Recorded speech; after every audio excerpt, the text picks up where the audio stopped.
Glad to be here tonight to celebrate some of this great Louisiana seafood we got going on. My new friend Justin, we just got a chance to meet earlier today. I know he's got a real exciting concept coming up.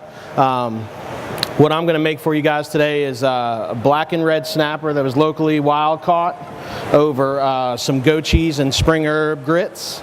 We're going to put a little melted leeks and mushrooms on top of that. And if I get to it, I might be able to work these dandelion greens in. We'll see. But I'm going to go ahead and get my grits started. I got a couple cups of water, and I'm going to add a little cream to that real quick. And just while we're getting this water and cream mixture going, I'll let Justin go ahead and introduce himself. All right. My name's Justin Ferguson. We'll be currently opening Superior Seafood on St. Charles and Napoleon.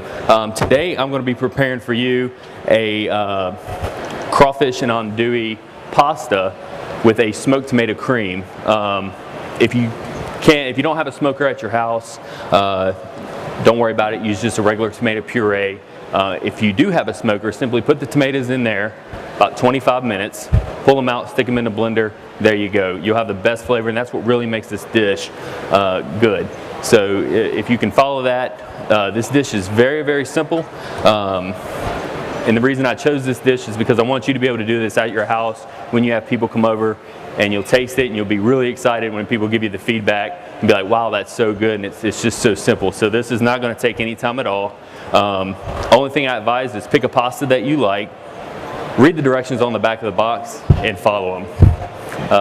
That's going to be your best bet to getting the perfect pasta the way you want it. 8 to 10 minutes. I picked bow tie pasta just because as a kid I loved bow tie pasta, so it's just a fun pasta to work with.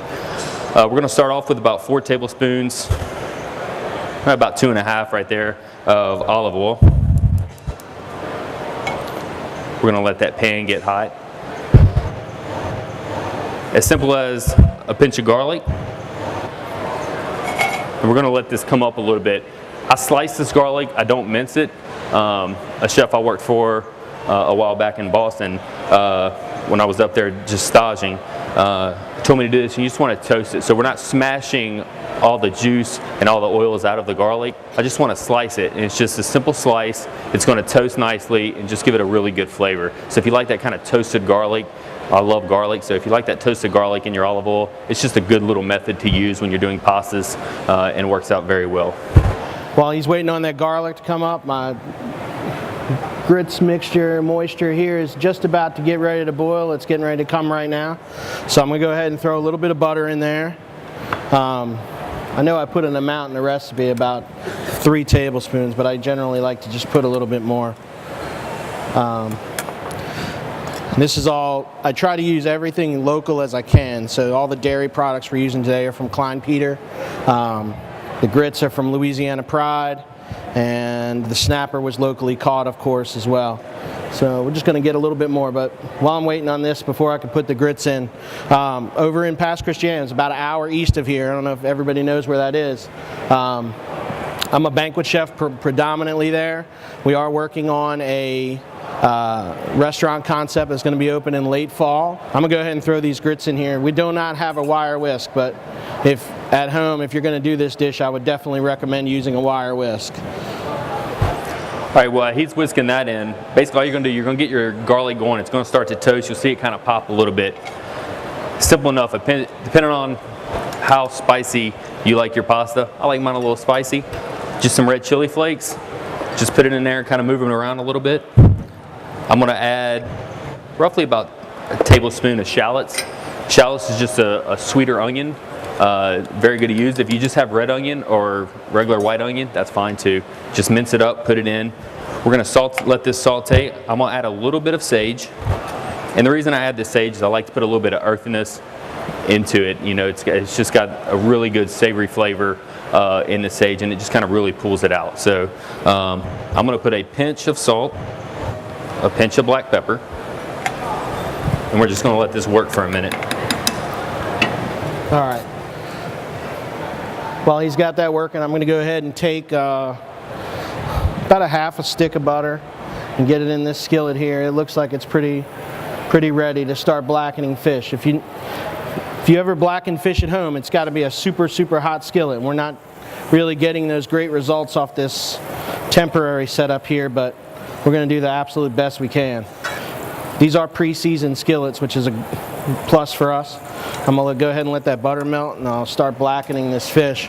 The blackening season I'm using in today is, you know, you could buy it anywhere, but it's really easy to make too if you use oregano, paprika, black pepper, a little cayenne, garlic powder, onion powder, a whole selection of different herbs and spices, and pretty much just a conglomeration of anything you have in your spice cabinet will work.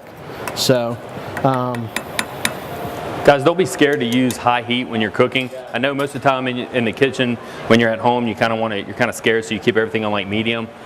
In a restaurant, we're constantly going at full speed. So a lot of these dishes are made with high temperatures, so you can do them fast. You can do this dish, I mean, for your family, by the time it takes you 8 minutes to boil your pasta, you can have this dish sitting out on the table, I mean, easily within 30 minutes. Not a problem, even making the smoked tomato, because it's just so easy to do. Right now I'm going to throw in some andouille. This here is locally made, actually in Prairieville. We're going to let this start moving down. I'm going to add a little bit of crawfish. This is Louisiana crawfish, which crawfish season's coming in, so everybody's excited about that. We're going to bring this up and get it hot. There's 3 key components to doing this pasta. You want a little bit of chicken stock.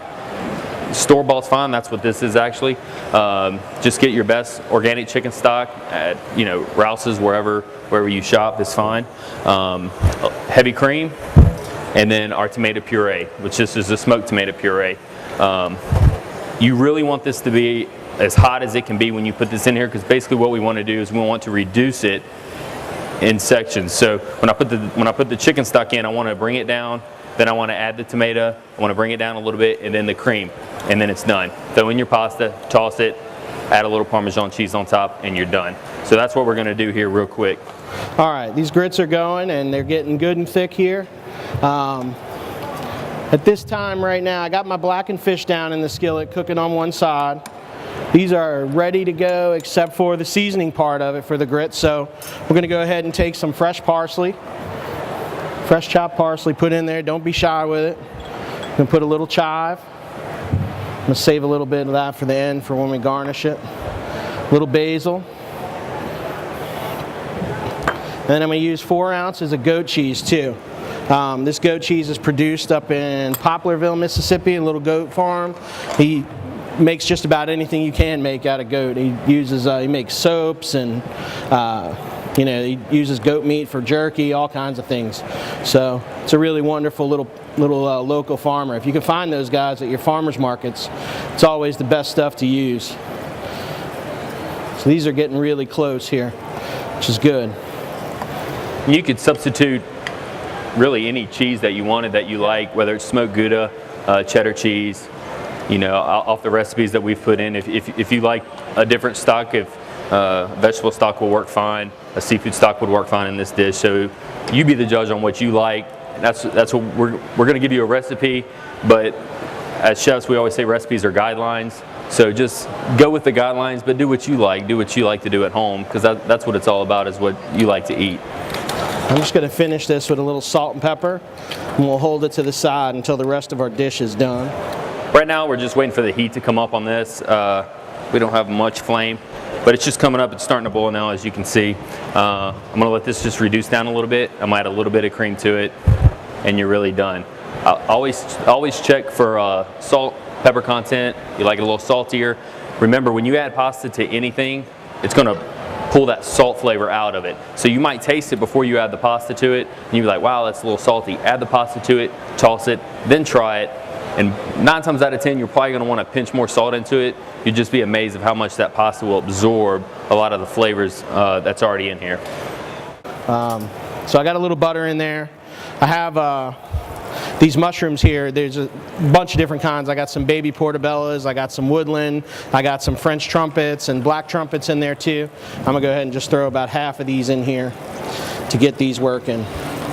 Mushrooms tend to soak up a lot of fat during the cooking process, so you always want to have some extra, even if you're following a recipe, extra oil, extra butter on the side, just in case you feel like you need it. I can already tell you we're probably going to need some. All right, I've just added the butter to it.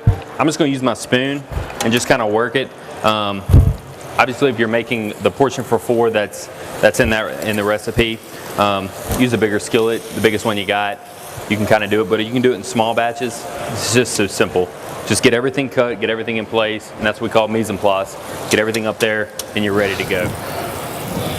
Went ahead and just added some julienne leeks to this. You can almost use anything in this. You can use red onion, you can use yellow onion, and just caramelize it. But I enjoy using leeks. We'll throw just a few of these dandelions in here. Take a little bit of those grits. And then we'll take a little piece of the fish right on top.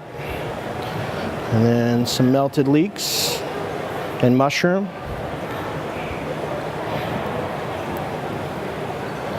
Take a tongs for this.